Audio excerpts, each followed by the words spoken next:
Vamos dar início agora à correção das atividades da página 15. Exercício número 1. O exercício fala assim: dois corpos A e B, inicialmente neutros, são atritados e se eletrizam.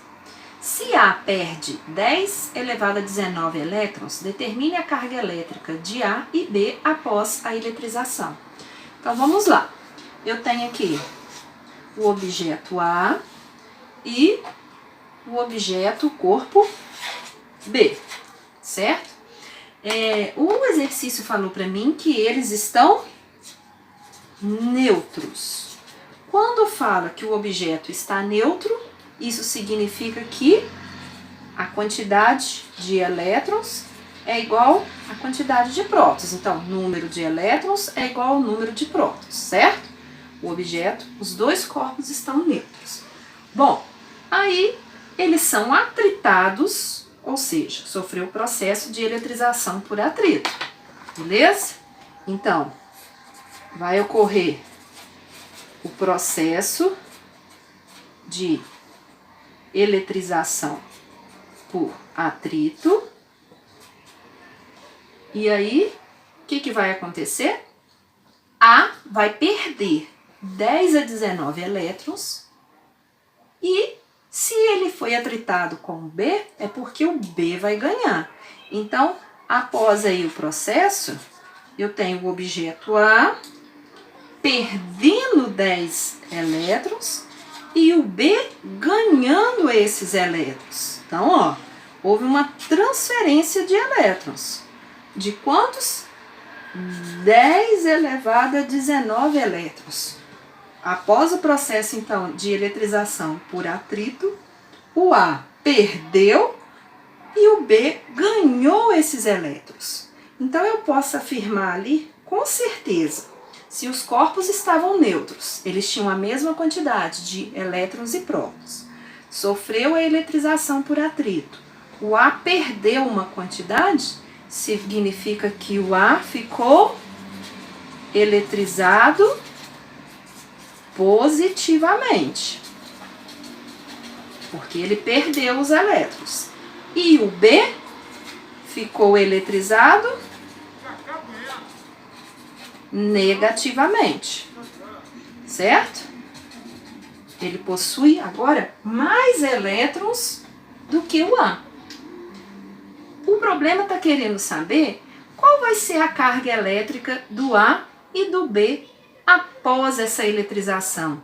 Então, vamos começar entendendo aqui pelo B. Se o B recebeu essa quantidade de elétrons, vou colocar aqui o B. O B, ele está eletrizado negativamente, então ele recebeu 10 a menos 19 elétrons. Se ele recebeu essa quantidade, significa que é a quantidade de partículas que ele tem em excesso. Para isso, para eu determinar a quantidade de carga, então, é só eu substituir na fórmula. Q é igual a N vezes E. Por quê? Essa quantidade de carga aqui, ó, tem a ver com a quantidade de elétrons ou de prótons, se fosse o caso, que o corpo teria, certo? Em excesso. Então, para eu descobrir a quantidade de carga do corpo B, só eu substituir.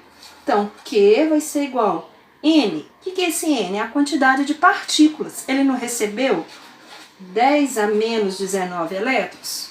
Isso daí. E o valor do E é o valor da carga elétrica, que vai ser de 1, menos, no caso aqui, porque eu estou falando de elétron, 1,6 vezes 10 a menos 19 coulombs. Então, o Q vai ser igual... Aqui é mais, tô falando errado, corrija aí. Então, vai ser menos 1,6 vezes 10, soma os expoentes, vai dar 0, isso aqui é 1. Então, a carga elétrica do B vale menos 1,6 coulombs, certo? E agora o A? O A, ele perdeu essa quantidade de elétrons. Então, se ele perdeu essa quantidade de elétrons, ele vai ter a mesma quantidade de carga, pelo princípio da conservação da carga elétrica. Então, vamos colocar aqui, ó, pelo princípio da conservação de cargas, o somatório de cargas que eu tinha antes é igual ao somatório de cargas que eu tenho depois. Ou seja, a quantidade de cargas que o A cedeu, de partículas que o A cedeu, faz com que a carga seja transferida.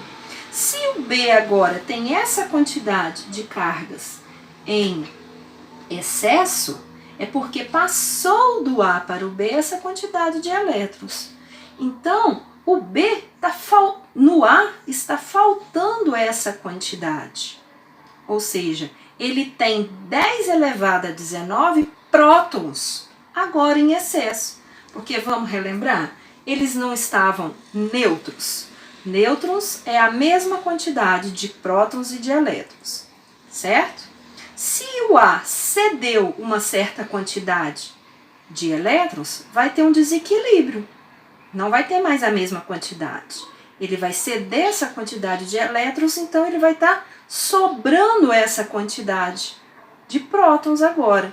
Então, no corpo A, para eu determinar a quantidade de carga, é a mesma coisa, que é igual a N vezes E, só que eu nem preciso fazer a conta, porque eu sei que a quantidade de carga é 10 elevado a 19 partículas que ele tem agora sobrando, que ele tem 10 a 19 prótons agora em excesso.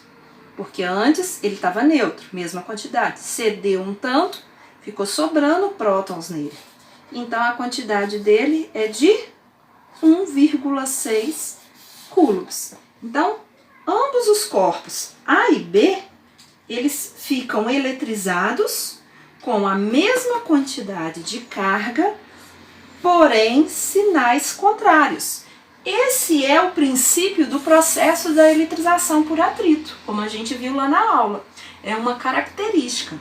Os corpos, eles ficam eletrizados com cargas de mesmo valor, mas de sinais contrários. Um fica positivamente eletrizado e o outro fica negativamente. Então, no processo de eletrização é isso que a gente tem que lembrar. Um corpo vai ceder os elétrons, o outro vai receber esses elétrons. E eles vão ficar eletrizados com cargas de mesmo valor, porém de sinais